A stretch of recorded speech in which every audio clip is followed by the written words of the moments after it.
Muy buenas noches, bienvenidos, ¿qué tal? ¿Cómo están? Señoras, señores, un programa más de ni más ni menos, que está muy cerquita ya, por cierto, de ese puente de la Constitución, y hemos elegido temas que seguramente de una forma u otra han tenido en algún momento una opinión por su parte. Fíjense, vamos a hablar, por ejemplo, hoy de si deben continuar o no, si deben mantenerse abiertas las televisiones autonómicas, pero además también hablaremos de algo que probablemente muchos harán en un fin de semana largo como el que tenemos por delante, acudir a los centros comerciales donde hay ocio, hay comercio, pero probablemente hay poca cultura. Luego hablamos de ello. Y además en la tertulia les hablaremos de la situación que se vive y sobre todo de la campaña que se está padeciendo por parte de dos ex concejales de Foro en el Ayuntamiento ovetense. Todo eso les proponemos en el menú del día de este programa, de este ni más ni menos de hoy, empezando precisamente por un tema polémico y candente. En Valencia, el presidente valenciano, ya saben, que ha decidido cerrar, cortar por lo sano y despedir a esos 1.800 trabajadores de la radio y televisión pública valenciana. En la Comunidad de Madrid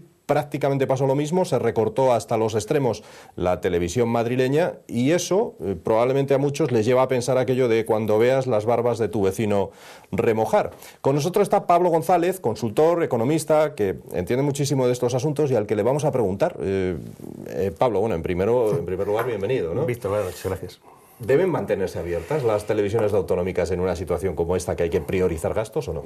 Hombre, buena pregunta. Yo creo que lo que deberíamos preguntarnos todos es si deben de mantenerse abiertas al precio que tiene cada una. Que, por cierto, son precios muy diversos y modelos de gestión muy diversos en cada comunidad.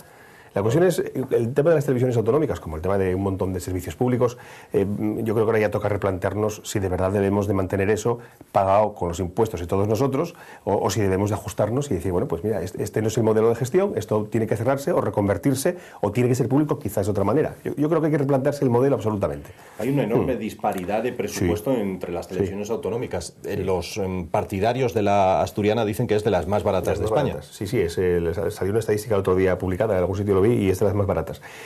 Pero al fin y al cabo, el criterio para mantenerlas abiertas no ha sido nunca un criterio de coste, porque parece que el boom de las televisiones autonómicas hace unos años parece que había que tenerla casi a cualquier precio. Claro, eran épocas de vacas gordas, eran épocas de presupuestos abultados y de, como se suele decir por aquí, de tira para adelante que libras, ¿no? O sea que bueno, que digamos que por ahí, por esa manga ancha, colocas y todo. Pero claro, ahora toca recortes, ahora toca menguar el presupuesto de gastos y claro, empezamos a retocar y empezamos a ver que hay servicios que no son sostenibles. Por ejemplo, de las televisiones públicas. Cuidado, que hay otros modelos de televisiones autonómicas que no son públicas. Castilla y León, La Rioja, en fin, o sea, son concesiones o modelos privados donde sigue habiendo televisión. Es una televisión pública en el sentido de que es pública, abierta para todos, pero no hay un recurso público excesivo para mantenerla abierta. Y esta quizás, Víctor, debería de ser, la primera reflexión. O sea, ¿cómo que televisión pública? ¿Pública en qué sentido es pública? Por ejemplo, la BBC es una televisión pública. Bueno, pues todo el mundo entiende que la BBC es televisión pública y además parece que es un modelo, el gran modelo de la BBC. Bien, pero sin embargo todo el mundo tiene que saber, que quizás no todo el mundo sepa, que los ingleses pagan un canon, en torno, no sé si son 200 euros más o menos todos los años, por mantener una televisión, entre comillas, pública abierta. Por tanto, ¿qué es público? ¿El dinero o es el servicio que se ha abierto para todos? ¿Es gratis o no es gratis? Esa es la reflexión. ¿Es posible que los ciudadanos piensen que debe seguir la televisión? A nadie, luego vamos a ir a la calle y la mayoría de la gente nos dice que las televisiones deben seguir abiertas, pero dicen como forma de divulgar la región. ¿Pero se están utilizando para eso o más bien son el altavoz de algún partido político, del que toque? Claro, o sea, verdaderamente uno de los argumentos que se utilizan para mantener la televisión pública abierta es precisamente ese, el de ser eco de cultura, eco de identidad, eco de la región, si es la televisión regional, por ejemplo. Pero bueno, la cuestión es cuántas personas de fuera, por ejemplo, por hablar del tema asturiano, ¿no? ¿Cuántas personas de Valencia? Lo digo por no personalizar, porque me gustaría mantener el debate en términos generales, que es como merece la pena tenerlo, ¿no? ¿Cuántas personas de fuera de Valencia podíamos ver la televisión valenciana? Con lo cual, ¿qué imagen de Valencia Canal Nou podía exportar al resto de regiones de Valencia? Porque yo particularmente en mi vida lo vi, o sea, nunca. O sea, y posiblemente la inmensísima mayoría de los asturianos jamás la vieron. Por tanto, ¿cómo que exportar modelo? Como mucho es de consumo interno, y si es consumo interno, pues entonces no estamos hablando de proyectar la imagen de la región fuera, como es natural, ¿no? Y la cuestión de los valencianos, bueno, recortaron, fue una medida, en mi opinión, ha sido una medida muy drástica en el sentido de que parece que todo se mantenía igual y de repente se corta. Bueno, quizá los problemas hay que afrontarlos a priori, porque quizá habiéndolo afrontado previamente se podía haber cambiado el modelo de gestión para que no hubiese que aportar tanto dinero público y hubiese entrado pues una concesión privada. Se podía haber cambiado el modelo de gestión. Pero es que el Canal Nou, la televisión valenciana, le estaba costando ya 70 euros a cada trabajador valenciano. y con una deuda acumulada de 700 euros para cada uno de ellos. De cada valenciano que, digamos, con un contrato de trabajo, ¿no? Entonces, dices, bueno, ¿es razonable mantener una televisión pública abierta con este precio? Pues, en mi opinión, pienso que no, en mi opinión. La asturiana decías que era mucho más barata, cierto. Sí. Pero bueno, tiene eso es lo que se nos dice. La verdad es que en los costes en general de los entes públicos de televisión, o de otros muchos entes públicos, hay un montón de costes ocultos que hay que escarbar en el presupuesto y saber de verdad lo que hay ahí, ¿no? Bueno, no solamente el impuesto directo asignado, hay otras fórmulas. Evidente. Bueno, vamos a ver qué opina la gente en la calle. ¿Deben cerrarse? No estamos hablando, ni mucho menos, como bien decía Pablo, de nuestra región exclusivamente, hablamos en general. ¿Deben cerrarse o deben mantenerse abiertas las televisiones autonómicas? Esto es lo que decían los asturianos en este día. Pues verlo mal, muy mal. Aunque sean públicas, aunque sea con dinero público. Es lo mismo, claro. Eso tiene que estar siempre cerrado, abierto, siempre. Para que la gente, si no, ¿cómo nos enteramos de las noticias? Si cierran todas las televisores, no hacemos nada. Bueno, siempre y cuando la administración sea buena, que no se malgaste el dinero, yo la considero imprescindible para la región. Aunque sean con fondos públicos, ¿usted cree que deben mantenerse las televisiones? Sí, por supuesto. Hombre, no como en Cataluña y por muchos sitios que tienen múltiples canales. De todo tipo, pero aquí en Asturias, que son 2... Deberían de mantenerse si son rentables, si no, no. ¿Por qué tienen que estar ahí trabajando tanta gente cuando no son necesarios?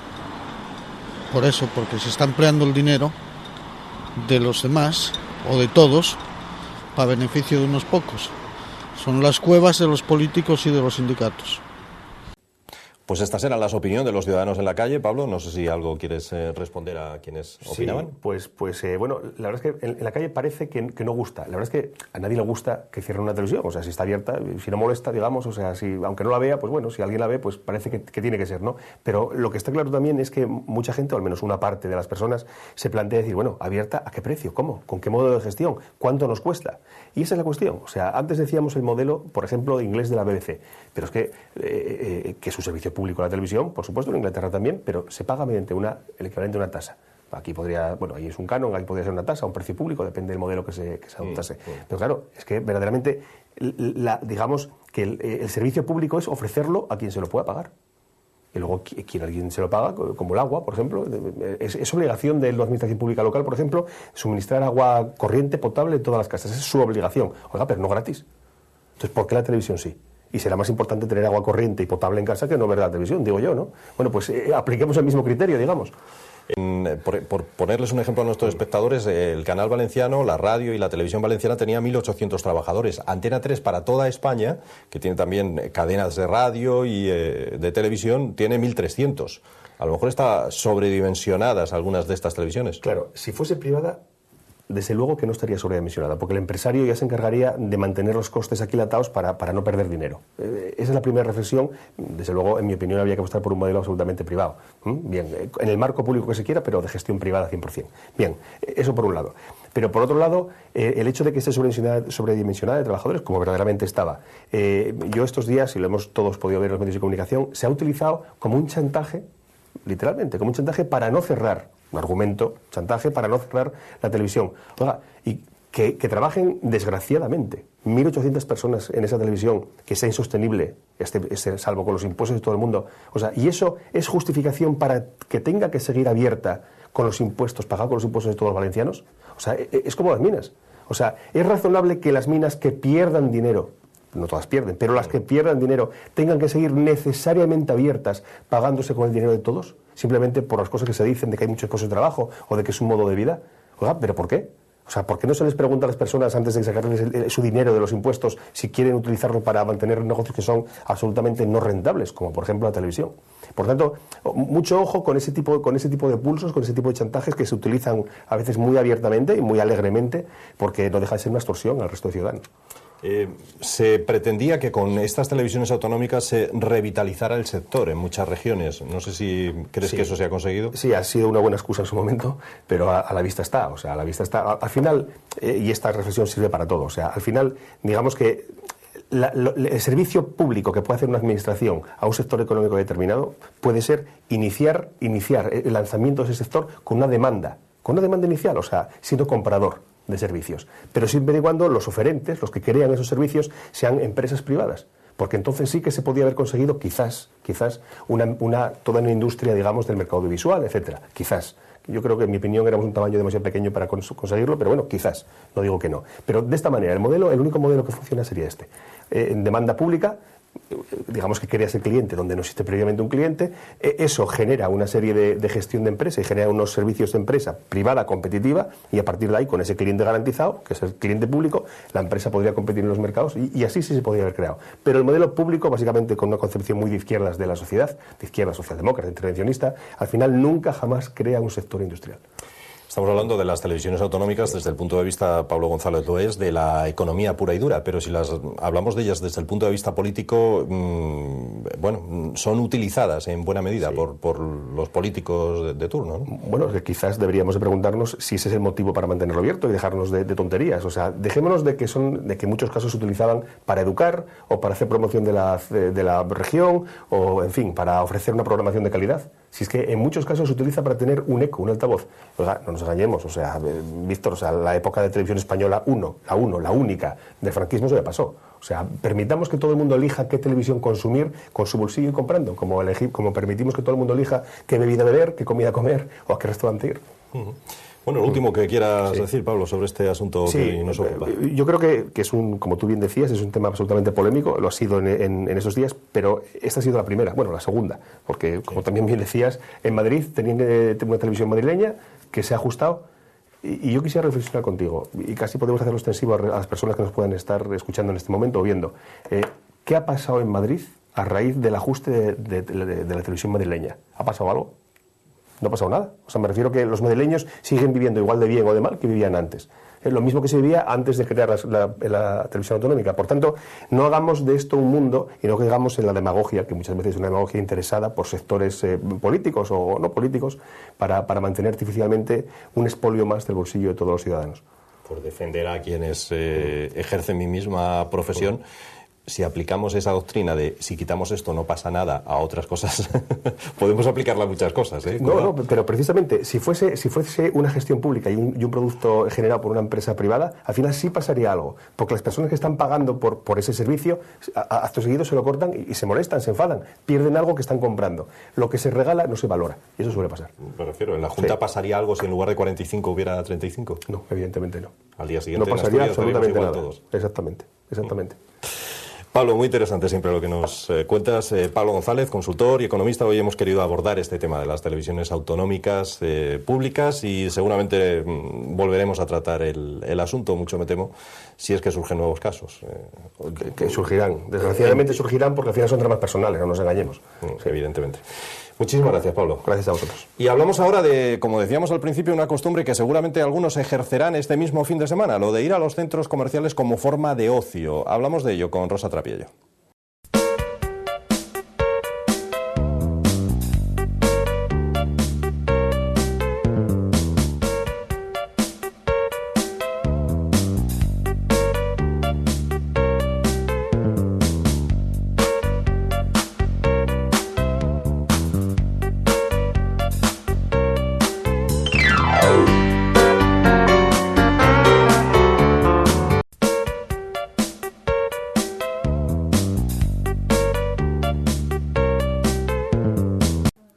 Bueno, pues hay muchos, ya se lo prometíamos al principio, y variados temas que tratar hoy, tanto en la tertulia que mantendremos posteriormente, hemos hablado ya además de las televisiones autonómicas, como en la entrevista que ahora realizamos con Rosa Trapiello, como saben ustedes es gestora cultural. Vamos a hablar hoy de esos centros comerciales y de ocio. Llegan puentes, llega el puente del 6 de diciembre, por ejemplo, próximamente, y son muchos los que dedican buena parte de su tiempo libre a eso, a pasear simplemente por esos centros comerciales. No vamos a mencionar ninguno, pero muchos de ellos muy próximos a Oviedo. Rosa, ¿qué tal? ¿Cómo estás? Hola, bienvenida. buenas noches. Muy bien, gracias. En principio, esa proliferación de centros comerciales que también además tienen locales de ocio, cines, bares, boleras, etcétera, ¿están cambiando los hábitos de ocio y de cultura de los ciudadanos? Pues sí, yo bajo mi punto de vista la están cambiando y mucho, y hay estudios que así lo afirman, y es que la proliferación de este tipo de centros que combinan ocio y consumo ha dado lugar a una transformación de los valores sociales. Por ejemplo, la Asociación de Cines y Centros Comerciales ha conducido a una situación catastrófica para los amantes del séptimo arte. Ahora mismo no existe ningún cine en Asturias que no esté unido a un complejo comercial. Por lo tanto, que fuera de un centro comercial no haya ningún cine te obliga necesariamente a acudir a uno de estos centros para poder disfrutar de una película. Eso para un amante del cine es realmente una catástrofe, porque ya no vas al cine como un acto cultural. Vas al cine, esto ha dado paso a ver una película en unas condiciones de olor a palomitas y hamburguesa, de ruidos, de teléfonos móviles que suenan. Es algo que antes tú cuando ibas al cine era como un acto de fe, ibas al cine en una sala oscura, en una sala en unas condiciones determinadas, porque la mayoría de la gente interpretaba ir al cine como un acto cultural, que es realmente lo que es. Esto ha variado muchísimo desde que nos han llevado los cines de las ciudades a los centros comerciales, pero evidentemente esto es una estrategia importantísima para los gestores de estos centros. La programación, además de esos cines, no puede ser evidentemente más comercial, claro. Efectivamente, la programación en los cines es puro y duro comercial. Hombre, los centros comerciales y de ocio se han convertido ahora mismo en un ritual en el que cada fin de semana en España 15 millones de personas acuden a ellos. Cada fin de semana. Cada fin de semana. Son datos que aporta la Asociación de Centros Comerciales. En España hay en estos momentos 535 centros comerciales y en el año 2012 pasaron por estos centros 1.700.000 personas. Estamos hablando de cantidades monstruosas de dinero, de consumo, y entonces este tipo de centros lo que tienen que hacer es atraer a las personas, pues como sea, dándole un tinte cultural, dándole el tinte que sea para atraer a las personas. Ocio y comercio bajo un mismo techo es la fórmula perfecta para promover el hiperconsumo. Este tipo de centros que comenzaron en Estados Unidos, los famosos mall, a principios del siglo pasado, sobre los años 40 comenzaron, este tipo de centros allí, las ciudades son muy grandes, hay mucha dispersión y pensaron que como no tenían ningún tipo de servicio, crearon este tipo de centros. Pero cuando nacieron con otros fines. Allí había bibliotecas, había cines, había servicios administrativos y estaban también a las afueras de las ciudades. Pero al darse cuenta, o sea, hacia el año 50, 50 y tantos, que era un negocio redondo de consumo, cambiaron la fórmula y la convirtieron un poco en lo que conocemos hoy en día. ¿Pueden hacer algo más, Rosa, por la cultura estos centros comerciales? No, para nada. Podrían, pero no lo hacen porque realmente ellos lo que tienen es un gran negocio que lo saben explotar muy bien y nada está al azar en este tipo de centros, en el sentido de que la ubicación de los locales es una y determinada, los colores son unos y determinados para... el ciudadano cuando entra en un centro comercial y se cree libre, pues para nada. Todo está estudiado, todo está perfectamente colocado para que tú vayas a donde ellos quieren que vayas. De hecho, que los muchísimos centros tengan forma elíptica tiene un sentido. Las parejas suelen ir por lo general a comprar por separado o a ver tiendas por separado. Hay que hacer exactamente. Hay que hacer cosas elípticas para poder tener puntos de encuentro. Bueno, entonces luego aparte de eso sabéis que están los restaurantes, las boleras. Entonces hemos entrado en España en un mundo americanizado completamente, donde el fin de semana pues la gente se va al mall o al centro comercial. Entonces el mayor problema que estamos viendo ahora mismo, o que muchísima gente está viendo, es que muchas familias los días de asueto, llega el sábado, llega el domingo. Aquí en Asturias no sucede porque el domingo solamente abren los centros muy contadas ocasiones. Las familias se vuelcan en ir al centro comercial. O sea, con los que tienen niños pequeños, pues por comodidad, por lo que sea, porque en Asturias llueve mucho, en otros sitios no llueve y también van, pues acude masivamente a este tipo de centros. No solamente a hacer la compra, sino el niño va a la bolera americana, por supuesto, luego van a ver una peli americana, por supuesto, y comen en un restaurante de comida rápida. ¿Qué sucede? Que los niños que se habitúan a que su forma de ocio y cultura es ese, porque nunca van un sábado a un museo o a una exposición o a un concierto, al cine no pueden ir en la ciudad porque no los hay, o van a dar un paseo, o en vez de comer una hamburguesa los llevan a comer el desarme, no, van a comer la hamburguesa. Pues esos niños crecen con el convencimiento que el mundo cultural es ese, y eso se perpetúa en el tiempo porque lo repetirán con sus hijos, y es una pena porque se está perdiendo una parte importante de cultura, en el sentido de que hay mucha gente interpretando que yendo a un centro comercial, dejando que sus hijos vayan al cine o vayan a la bolera, están ejerciendo de padres que llevan a sus hijos a hacer actividades culturales, y nada más lejos de la realidad. Curioso lo americanizados que estamos. Este pasado fin de semana vivíamos el llamado Black Friday, ¿no? Igual que hacen en Estados Unidos. Es increíble. Ya Halloween ya forma parte de nuestra cultura, ahora los viernes negros. Yo comprendo que la globalización lleva a este tipo de cosas, pero podría ser para mejor. O sea, porque aparte de esto, los centros culturales centros comerciales. Sí. Los centros comerciales y de ocio son centros que, aunque tú cuando entras tienes la sensación de que es un sitio agradable y es un sitio acogedor, pues no. Psicológicamente son sitios muy agresivos, y de hecho está comprobado la gran cantidad de disputas familiares y de pareja que puede haber en un centro. Eso es un detalle curioso. Sí, cualquier persona que sea observadora podrá darse cuenta lo que discute la gente en los centros comerciales. Yo pediría que alguien, cuando va a un centro comercial, que yo no estoy en contra de los centros comerciales para nada, yo también acudo a centros comerciales, o sea, yo no estoy haciendo apología contra los centros comerciales, estoy hablando de que hay que hacer un uso correcto de los centros comerciales. Pues como decía, el problema de las disputas en estos centros es tremendo. O sea, tú te paras un poquito, y sobre todo hay un centro que yo creo que es el mayor generador de conflictos de todos los centros comerciales, que es este centro que es de mueblería, ajá, pero en paquetes planos. No vamos a decir nombres, pero yo creo que ya sabe todo el mundo.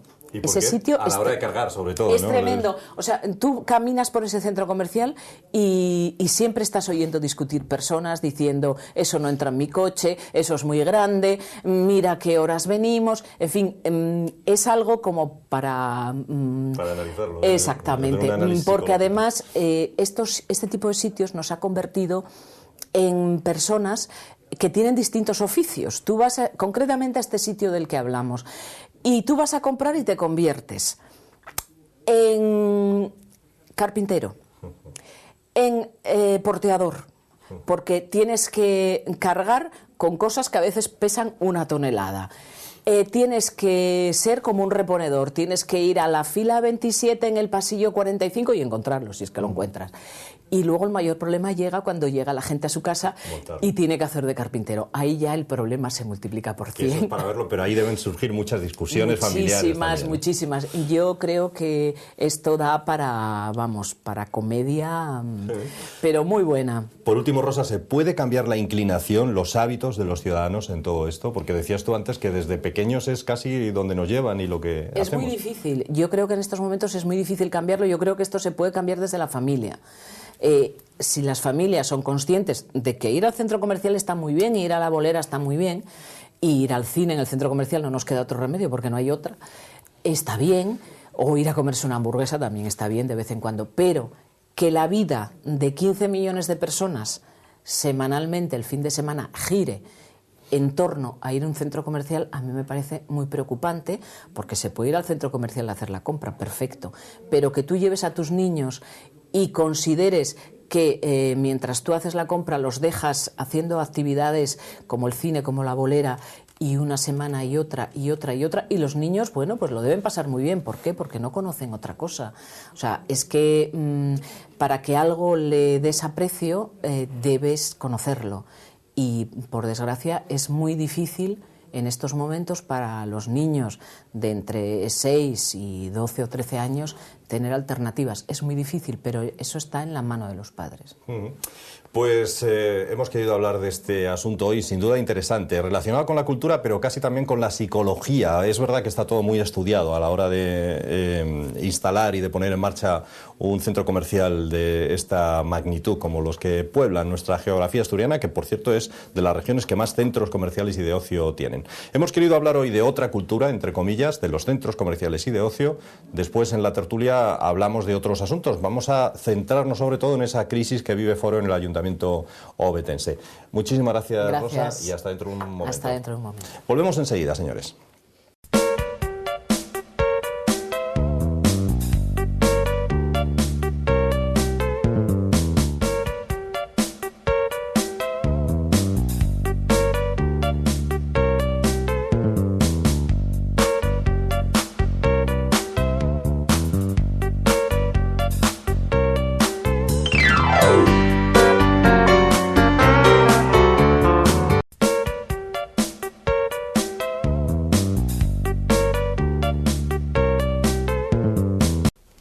Pues aquí estamos de nuevo con ustedes en la última parte ya de este programa, ni más ni menos. Ya saben que termina siempre debatiendo, haciendo nuestra habitual tertulia con algunos de quienes han estado presentes ya en este programa y con un invitado que ahora mismo se incorpora.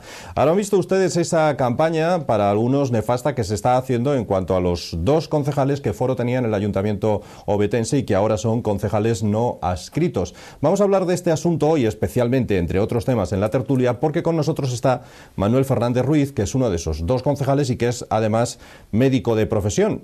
Profesión, por cierto, Manuel, que sigue ejerciendo hoy por hoy, ¿no? Sí, yo no estoy liberado dentro del ayuntamiento. No vive de la política, no está liberado. Y vivo de mi trabajo. Bueno, ¿qué le parece? ¿Cómo se siente con esa campaña que se está llevando a cabo para denunciar lo que algunos consideran que es transfugismo? ¿Usted se siente transfuga? Bueno, depende de la acepción del diccionario que miremos, ¿no? Según la primera acepción, transfugas es el que deja su ideología o la organización en la que está. Pero luego realmente, si te pones a mirar tránsfuga, realmente podemos ser todos, porque yo creo que dentro de Foro ahora mismo hay gente que son tránsfugas de sus ideas. O sea que al final siempre acabas teniendo un cierto grado de transfugismo. No es como los delitos. Yo creo que todos al final somos delincuentes. ¿Quién no dejó de pagar una multa, no? Y al final lo que importa no es si las palabras, el tránsfuga, sino el grado de ello. Yo no he cambiado la voluntad de los ovetenses y con mi paso al grupo mixto, lo único que he hecho es salvaguardar mi honor, porque está por encima de los ideales políticos, y yo he sido insultado por el partido de Foro, y a partir de ahí meterme en el grupo mixto. No he pasado a ningún otro partido. Si usted no comulga, por así decirlo ya, con los ideales de Foro, ¿por qué no devuelve el acta en su momento? No, perdón, yo comulgo con los ideales de Foro. Los principios que me trajeron a la política son los mismos, los que cambiaron son ellos. Hubo un momento en el que yo, como médico, como profesional que no te dedicabas a la política, era lo que buscaban en su momento y era útil. Yo me peleé en la calle precisamente poniendo mi cara y lo poco que pudiera tener para luchar por lo que creía. Son otros los que en un momento determinado llegaron y decidieron que yo tenía que ser una marioneta que tenía que atender las directrices de alguien que no ha sido elegido, como era el caso del señor Juan Vega, que intentaba teledirigirnos dentro del grupo. Entonces me hizo pues dar un paso al frente y decir, yo sigo siendo el mismo con los mismos ideales y tendré que defenderlos en el compromiso que yo adquirí con los ciudadanos. Curiosamente ahora su cara está en carteles y bajo la cara se puede ver el calificativo, ¿no?, de tránsfuga, ¿no? Sí, bueno, yo creo que esto es una campaña que yo creo que es indignante el que alguien pueda llegar a esos extremos, ¿no? Es que yo creo que realmente es un acto inquisitorial, es un acto dictatorial. Es precisamente eso, es lo que da el perfil de la persona que lo hace. Al final está diciendo el que las leyes son en función de cómo las entiende él, o sea, cómo le benefician a él. Si la ley es buena para él, es un hombre que respeta la ley hasta el no va más, y cuando la ley no es buena, entonces está equivocado. En el caso nuestro, ahora ha puesto de acuerdo a todo el arco parlamentario. El PSOE, el PP, Izquierda Unida, están todos alucinados diciendo, pero bueno, ¿qué está haciendo este señor? Yo creo que es un disparate. Bueno, con nosotros ya saben que está habitualmente Gonzalo Botas. ¿Qué tal, Gonzalo? ¿Cómo estás? Muy bien, buenas noches, Víctor. No sé qué te parece esta campaña. Como abogado, ¿se puede hacer algo o no? Sí, evidentemente yo creo que hay medidas que pueden y yo creo que deben adoptar. Es cuestión de ellos. Evidentemente, cuando se traspasa lo que es los límites del debate político y se personaliza y se critica a la persona y se injuria a la persona, hablo de injuria, no de calumnia, pero se injuria a la persona. Cuando concejales como el señor Yabona, creo que les han acusado incluso directamente de haberse vendido, eso ya es un delito perseguible de oficio. Por lo tanto, esa manifestación del señor Yabona, que figura en la parte de atrás de alguno de los pasquines, es perseguible. Yo personalmente lo haría. Pero al margen de eso, hay dos temas de la que venía para acá. Un concejal rotario, para más señas, me preguntó si firmaba. Dije, hombre, evidentemente no voy a firmar. Me dice, ¿por qué? Dije, hombre, me parece indecente, me parece fascismo y me extraña mucho que una persona como tú se preste a eso. Y quiero empezar con esa reflexión. ¿Cómo es que gente aparentemente normal se puede prestar a una campaña de linchamiento pública? Tanto miedo le tienen al personaje. O sea, no acabo de entender dónde está el tema, porque a mí y al momento de la gente, ante una situación de estas, la reacción instintiva es ponerte de parte del más débil. Ojo, con esto no es una crítica de llamarles débiles a ellos, pero cuando se abre una guerra o una lucha, quien está en inferioridad numérica aparentemente es el más débil, aunque en este caso... Exactamente, más que numérica, porque nosotros, además de numérica, nosotros tenemos ahora una indefensión en lo económico, porque él está utilizando recursos que tiene, de los que yo no dispongo, con una organización, con lo cual hay mucho más, no es una inferioridad numérica, yo creo que hasta estoy desamparado por la ley, porque la ley también, en esto de que como eres personaje público vale todo. Claro, pero sí, vale todo si tienes recursos. Ahí estamos, Manuel. Yo por eso ponía el acento donde lo puse antes. Esta crítica es una crítica a Domine. Esta crítica no es una crítica al concejal, al político. Esta crítica es una crítica a ti, con tu fotografía, tu nombre y apellidos, en la que además tú en concreto sufres que te hagan un escrutinio de tu labor profesional en el Parlamento. Y eso nos recuerda a Marqués. Cuando Marqués, y además yo recuerdo que cuando comenzó Foro, una de las cosas o argumentos que se manejaba es que lo de Marqués había sido una cosa de Gabino y compañía. Esto se parece tanto en el estilo, en el mal estilo, que lo que da que pensar es que aquella campaña contra Marqués no tuvo nada que ver Gabino, más que ser un ejecutor de instrucciones ajenas, y que realmente quien la ideó y quien la ordenó llevarla a cabo fue él. Al final, a mí lo que me llama la atención es, tan cobardes somos, que cuando el líder y el que manda dice hay que apalear a esta persona o hay que lapidarla en la plaza pública, vamos todos corriendo a lapidarlos. Es que hay personas que no están de acuerdo pero obedecen. Hombre, y que están llevando en las redes sociales está clarísimo. De hecho hay una persona muy activa, que fue muy activa en Foro Oviedo, muy activa, que fue concejal del PP, que es de las que se salió como concejal del PP, que luego no entró en la lista de Foro, que públicamente en las redes públicas ha comentado, a mí esto no me gusta y esto no está bien. Y yo me pregunto, toda esa gente que se fue del PP hacia Foro, porque lo que no nos gustaba del PP era esto, era lo que representaba el PP en este aspecto, ¿no se dan cuenta que precisamente lo que nos llevamos a Foro fue eso? Que quien encarna esa forma de actuar en el PP es precisamente quien hoy dirige Foro. Esos linchamientos públicos, esas órdenes dictatoriales, ese fascismo, al fin y al cabo. Vamos a dar la bienvenida a Rosa de nuevo. Noches, a ver, Rosa. Yo en este tema es tal mi perplejidad, es tal que tengo que pensar dos veces lo que quiero decir, porque es que yo creo que me saldrían cosas a borbotones. Me parece vergonzoso, bochornoso, humillar a dos personas. Yo personalmente a estos dos señores, a estos dos concejales, no los conocía personalmente. Yo estuve, como bien sabéis todos, en Foro y fui fundadora de Foro junto con Gonzalo. Y yo cuando vi la noticia no lo creí. Leí la noticia de que estaba sucediendo esto y en principio no lo creí. Y tuve que ver una foto con estos dos señores en ella y ese lema que han puesto debajo. Me parece un bochorno, una vergüenza que nadie esté, que haya alguien que esté apoyando esto, porque alguien en un momento determinado, por ego monumental evidentemente, haya querido hacer esta acción, pero que haya un montón de personas apoyándolo, que como bien dice Gonzalo, yo creo que muchos lo están apoyando no porque estén de acuerdo con ellos, sino por otros motivos oscuros. A mí esto me parece que traspasa absolutamente todas las fronteras, porque si alguien que defendió siempre con uñas y dientes el honor, su derecho al honor, que ahora esté tirando por el suelo el honor de dos personas con las que puedes estar de acuerdo o no, en si deberían dejar su acta o no. Eso es un tema de cada uno. Pero el acta, por ley, es suya. Por lo tanto, no están cometiendo ningún delito. Ahora bien, yo hoy cuando venía para este programa, en la Plaza de la Escandalera había 2 diputados regionales de Foro pidiendo firmas a señoras, vamos a decir ancianitas, tratando de convencerlas. Yo me pregunto y digo, ¿los diputados no están para estar trabajando en la Junta? No lo entiendo, de verdad. Manuel. Pero yo creo que todavía es más allá, un paso más, porque en la presentación, que a mí me parece un dispendio, yo creo que en Asturias y en Oviedo yo creo que hay cosas mucho más importantes por las que trabajar.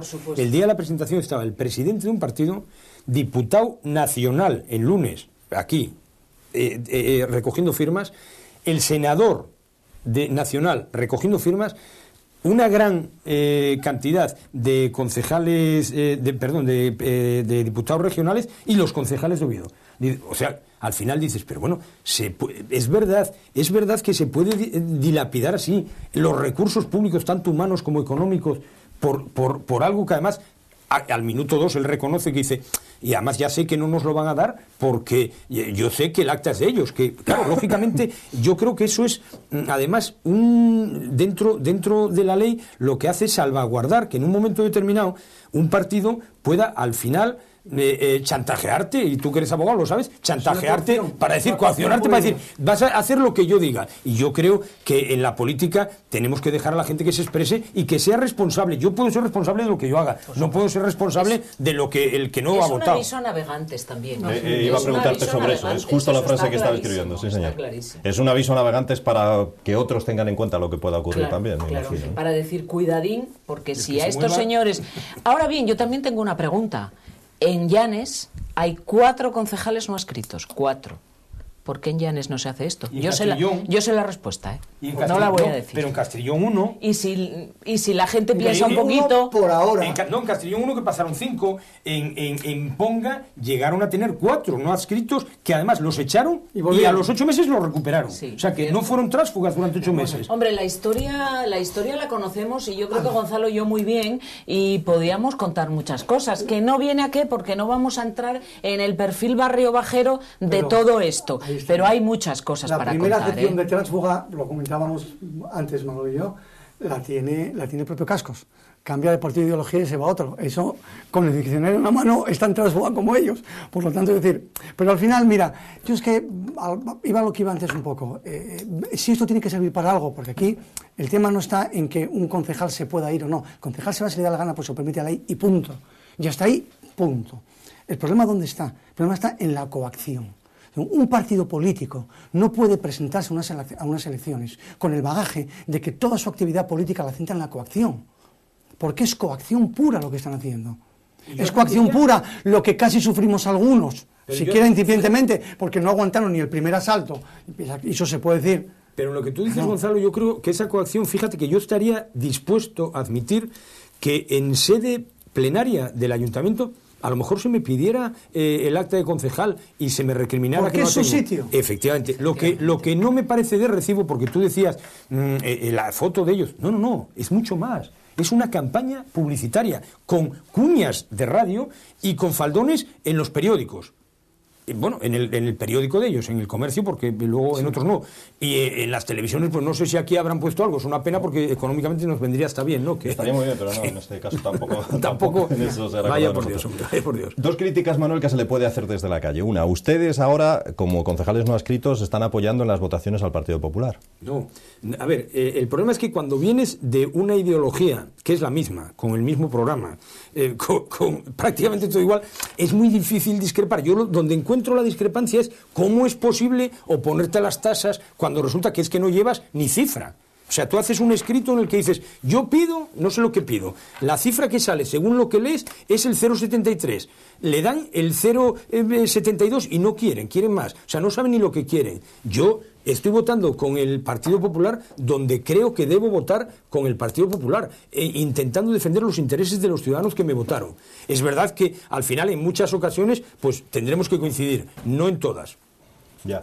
Y otra cuestión, algunos pueden decir, bueno, a Manuel Fernández no le votaron por ser Manuel Fernández, sino por estar presente en las listas de foro, con lo cual, si decide lo que decidió, pues debería devolver el acta.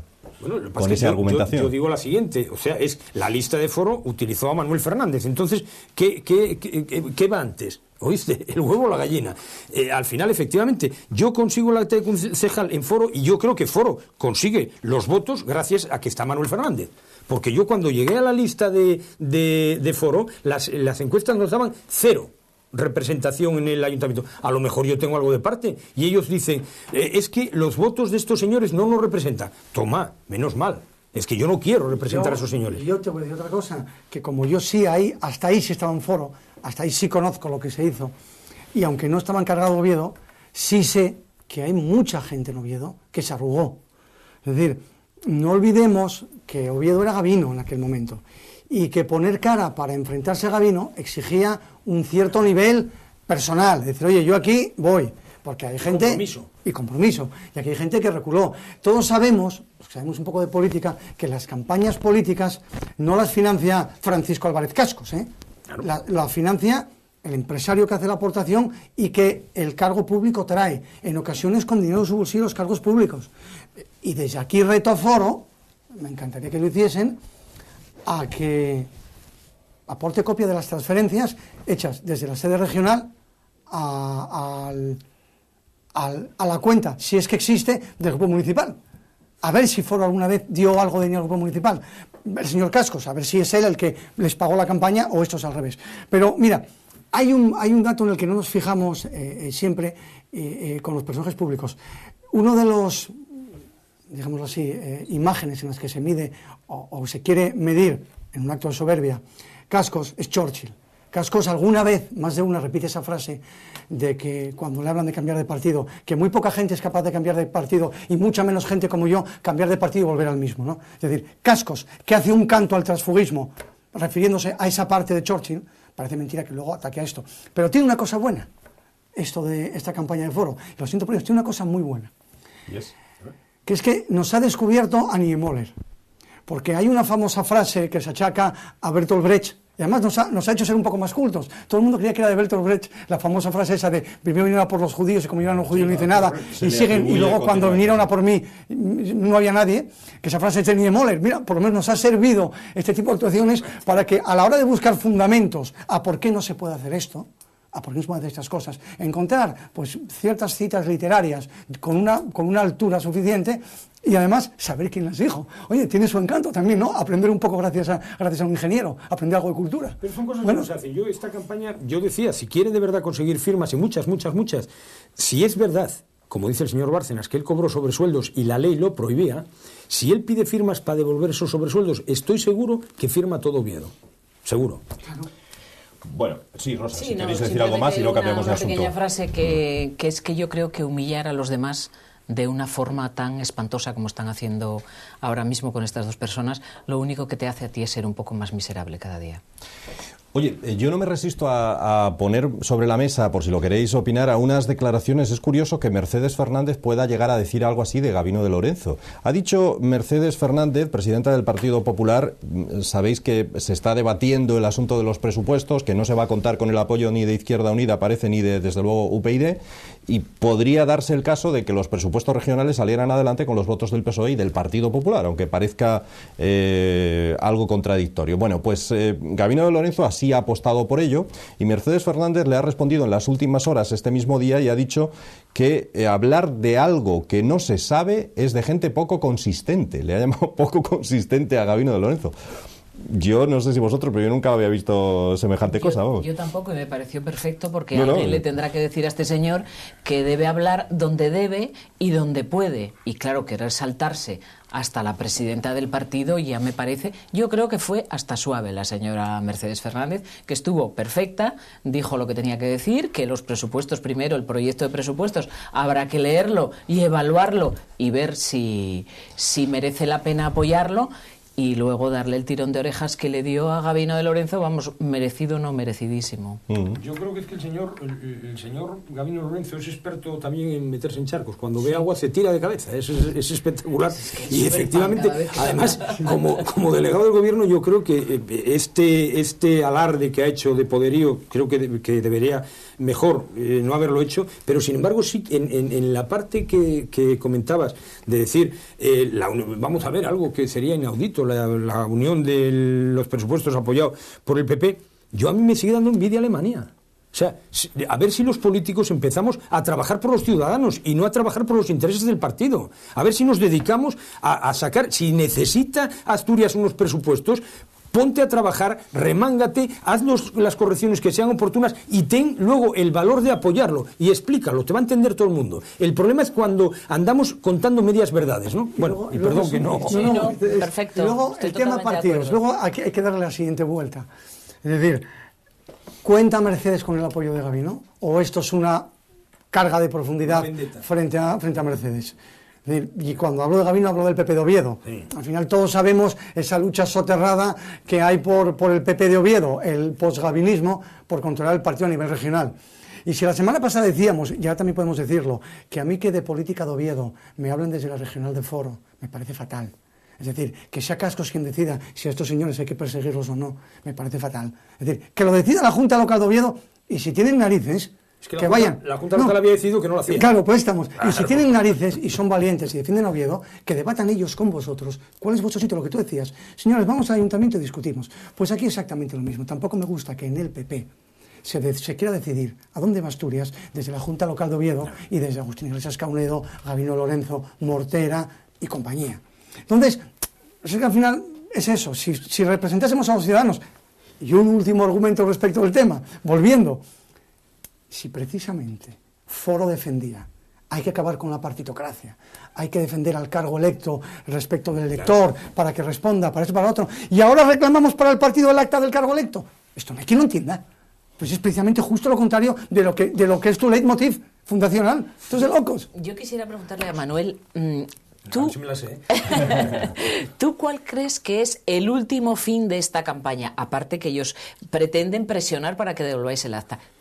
Tiene que haber un fin siguiente. El primero y último es dejar claro quién manda aquí. Estamos en un partido que yo es que creo que no es un partido, yo creo que es una secta. O sea, tiene abducido a la gente. Y yo creo, lo que decía antes Gonzalo, gente que yo conozco, no la reconozco. O sea, no tienen capacidad de crítica, no tienen capacidad de decisión, no tienen...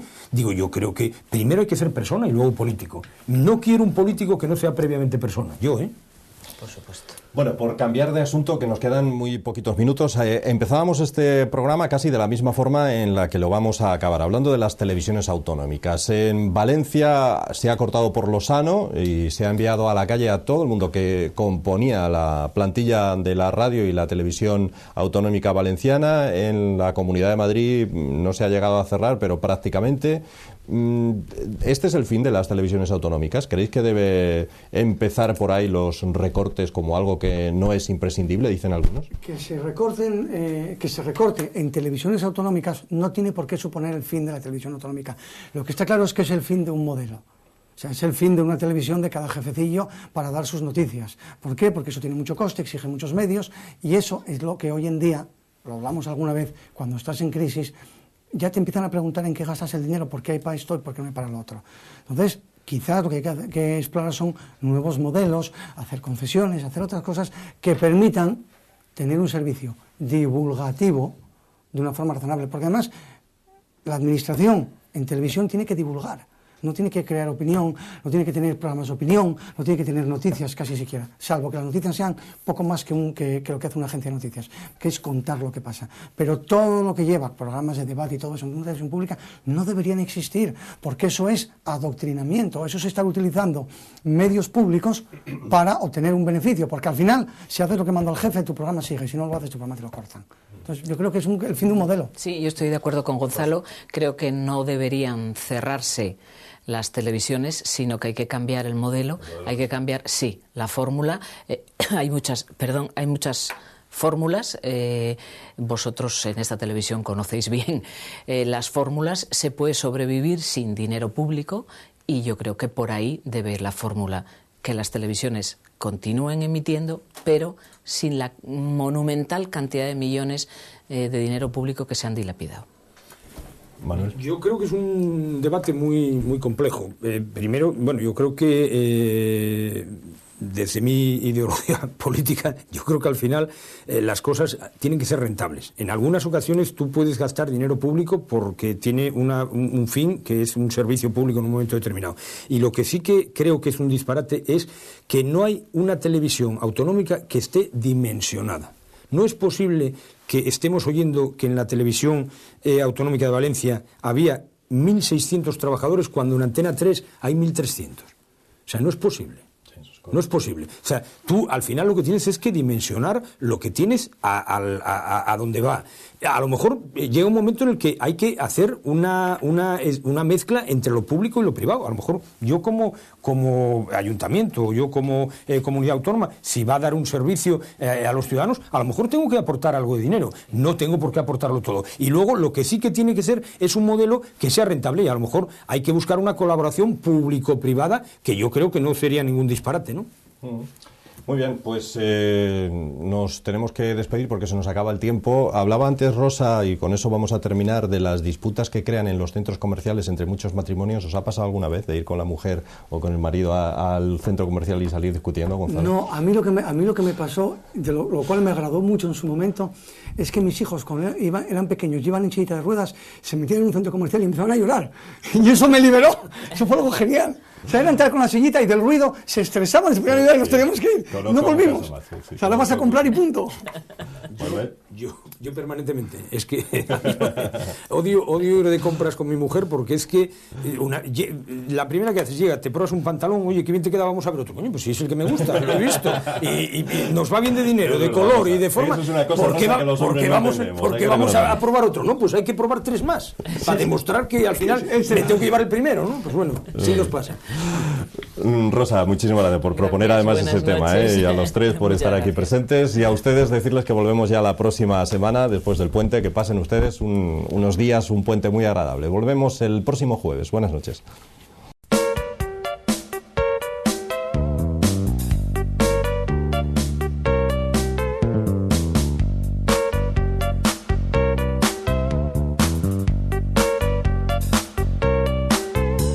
Oh.